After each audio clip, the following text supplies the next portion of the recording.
आज सध्या झालो.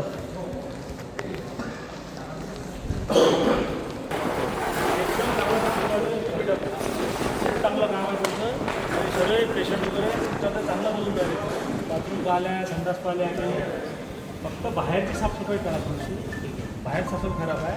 आणि दुसरं हे हॉस्पिटल काय केलं इथं जे जुनं सामान आहे स्ट्रेचर, खडच्या, मुक्ती काढायचं ह्या सगळ्या काढून एका गोडाऊन भरून टाका म्हणा. बाहेर तिथं CS च्या बंगल्यावर वगैरे ते खाली जाय बंगला ठीक आहे आणि ऑप्शन करून विकून टाका. हे पण चांगलं का चांगलं हवा तुझं काय ना इंगळे तुम्ही खेळता तुम्ही ठाकरे नाही माझी विनंती आहे तुम्हाला. पाणी केली काय अनेक लोकप्रतिनिधी आणि जनतेच्या काही बाबतीत नाराज्या तक्रारी होत्या गेल्या 2 महिन्यापासून.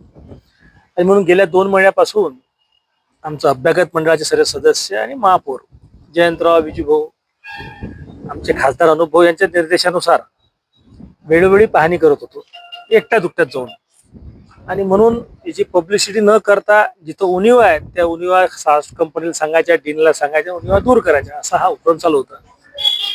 काल परवामध्ये अनुप धोत्रे आपले खासदार यांनी आणि महापौरांनी मला सांगितलं की भाऊ ज्या उणीवा आहेत त्या आता दूर झाल्या. म्हटलं असं तुम्ही म्हणता.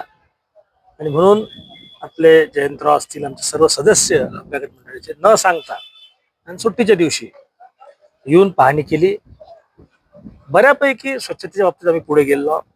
अंतर्गत स्वच्छता खूप चांगली आहे म्हणजे संडास बाथरूम वगैरे. बाहेर थोडंसं जे आहे तिथं बांधकाम वगैरे चालू आहे तिथं स्वच्छतेचं थोडं लक्ष द्यावं लागेल. परंतु एकंदरीत कारभार जो आहे तो सुधारण्याकडे जात आहे.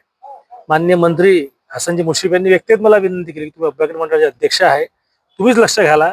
उणीव असेल तर आम्हाला सांगा. निधीची, औषधांची कुठली कमी आम्ही तुम्हाला भासू देणार नाही. आणि म्हणून त्या बाबतीत आता ज्याला म्हणतात एस्थेटिक जे आहे ते तर बरं आहे आपलं, परंतु जो आपला आकृतीबंध आहे तो आकृतीबंध आणि असणाऱ्या पेशंट ज्यामध्ये इतकी तफावत आहे तो मंजूर करून घेणे हे एक प्राथमिक काम आहे आमचं. आणि आम्ही जे 100 कोटीवरती पैसे आणले त्याच्यात आता सर्व रेडिओलॉजी पासून सर्व बिल्डिंगा खाली झाल्या. त्याचं बांधकाम झाल्यानंतर ती जी भव्य इमारत होईल 5 मजली त्यानंतर बऱ्यापैकी एक प्रकारचा रिलीफ होईल. आमचा प्रयत्न असा आहे की टर्शरी केअर आणि प्राथमिक केअर पर्यंत आपण न राहता पेशंटला कन्क्लुजनकडे आपण गेलो पाहिजे की तो बरा झाला पाहिजे.